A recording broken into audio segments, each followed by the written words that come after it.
அன்பான சகோதர சகோதரிகளை அதிகாலை நேர வணக்கம். எல்லோருக்கும் கிறிஸ்துமஸ் நல்வாழ்த்துக்கள்.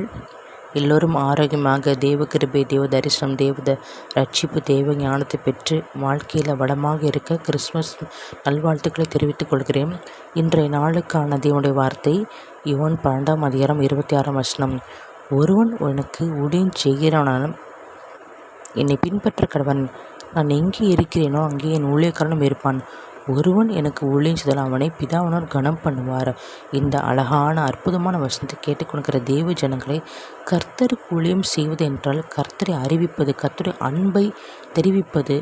நீங்கள் இயேசுவோட நாமத்தை சொல்லி ஒரு 10 பேருக்கு சாப்பாடு கொடுத்து, 10 பேருக்கு துணிமனை எடுத்து கொடுத்து கர்த்தருடைய அன்பை வெளிப்படுத்தும் போது கர்த்தர் கனம் அடைவார். கர்த்தர் அதற்கேற்ற பணி தருவார். மாத்திரமல்ல, கர்த்தர் உங்களை நேசிக்கிறார். இயேசு நமக்காக இந்த உலகத்தில் வந்தார், பிறப்பெடுத்தார்.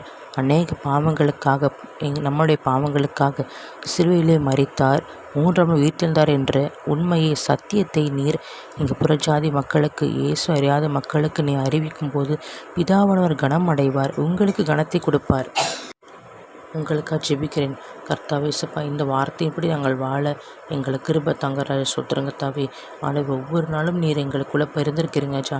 கிறிஸ்துவை நாங்கள் தெரிந்து கொண்டிருக்கிறோம் தகப்பனே. கிறிஸ்துவோட அன்பை நாங்கள் வெளிப்படுத்துகிறோம் தகப்பனே. இயேசுப்பா, கோடி நன்றி ராஜா. நம்முடைய நித்திய வாழ்வுக்கு ஒவ்வொருவரையும் தகுதிப்படுத்துங்க ராஜா. மீட்பெறும் ரட்சகமாக்கிற இயேசு கிறிஸ்து இன்ப நாமத்தில் ஜெபிக்கிறேன். எஞ்சும் நல்ல பிதாவே, ஆமேன்.